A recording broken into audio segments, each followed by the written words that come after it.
So, back to the timeline. August 2001, Nawaf al-Hazmi and Khalid al-Mihdhar are in the sights of an Israeli intelligence operation, Mossad. They've got about 120 undercover art students in Florida tracking terrorists. One of them that they're also tracking is Mohammed Atta. I mentioned this in my book. However, CIA is also there. And the CIA intervenes when they feel that Mossad is getting too close to interfering with the 9/11 hijackers.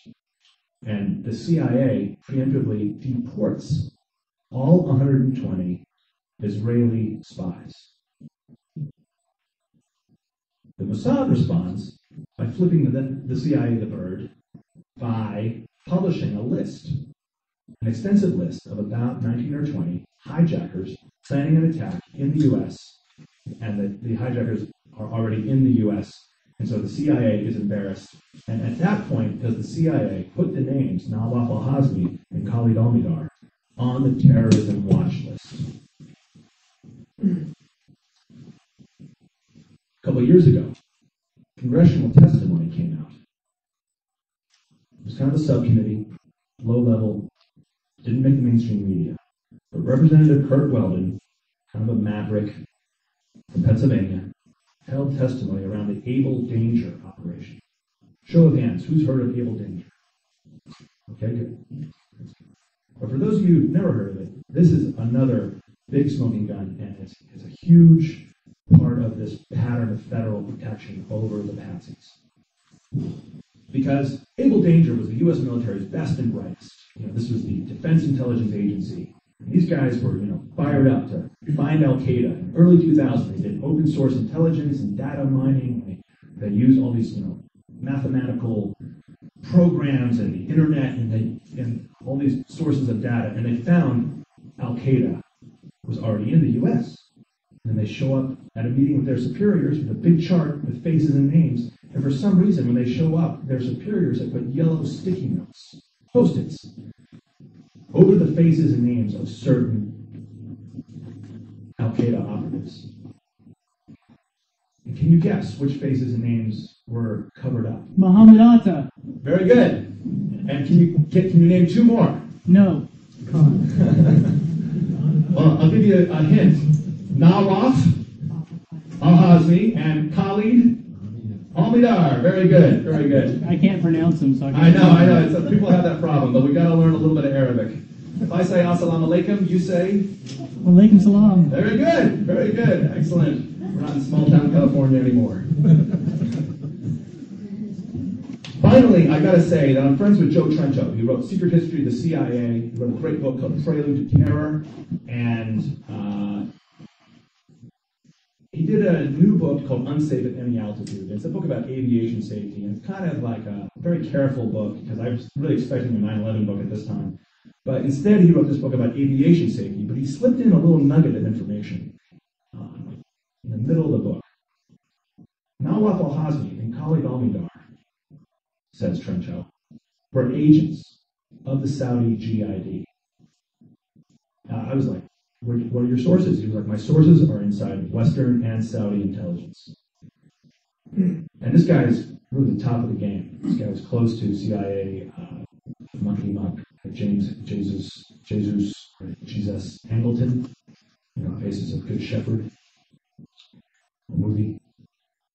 So I really believe Trencho, and it really helps explain just how much Nawaf al-Hazmi and Khalid al-Mihdhar were protected.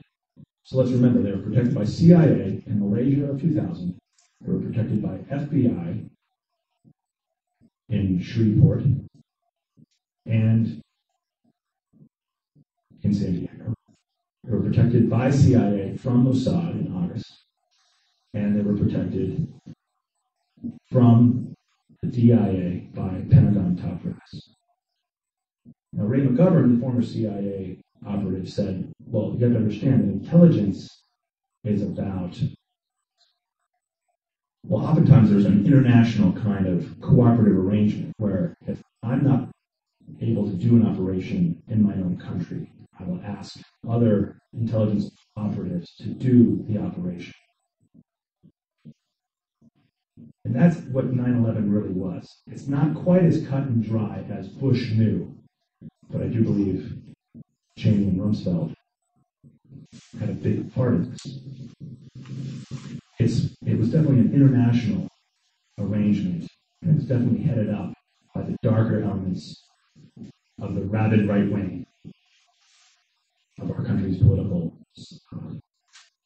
power structure. In my book, Big Wedding, I go back and I dig deep and I find all the Iran-Contra people that should have been convicted and sentenced. Well, half of them are actually now in the Bush administration. I go back and I look at the Bank of Credit and Commerce International, the international powerful bank that was originally a third world empowerment bank, and then over time it got taken over by CIA.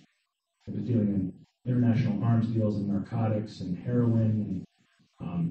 But it was a CIA vehicle. It was a vehicle that the CIA used more and more to create a relationship with radical Islam, to overthrow the socialist government of Afghanistan and create the Afghanistan Civil War.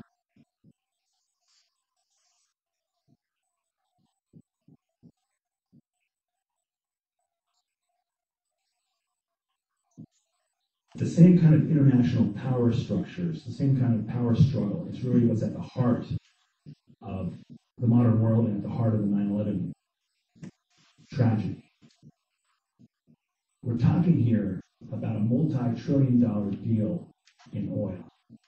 And the deal involves the Saudis, the Pakistani intelligence, but really the people that benefited and the people that were most interested in that deal were, again, the hard right wing of our political power structure, namely the Bush family, the ascendant neoconservative hawks, especially Cheney and Rumsfeld. In the Big Wedding, I talk about how Cheney and Rumsfeld were on the scene all throughout the mid-'70s, to the right of Nixon, to the right of détente, denouncing SALT II, denouncing the CIA for being too weak, and because they wanted to create their own mythos. In the 70s, Cheney and Rumsfeld created this thing called the Committee on the Present Danger, and they created this thing called Team B, and all dedicated to trying to preempt the CIA and manipulate the media and create this understanding that the Soviet Union was not in decline. The Soviet Union was building up the military. And it was completely false. And the CIA was aghast that the Republicans would put up these think tanks and create these groups just to steer public opinion towards more defense spending. But that's essentially what happened. And in the same way, it's these same right-wingers who created the Project for the New American Century, which grew out of a disdain for the first Bush presidency's lack of interest in invading Iraq with a ground war.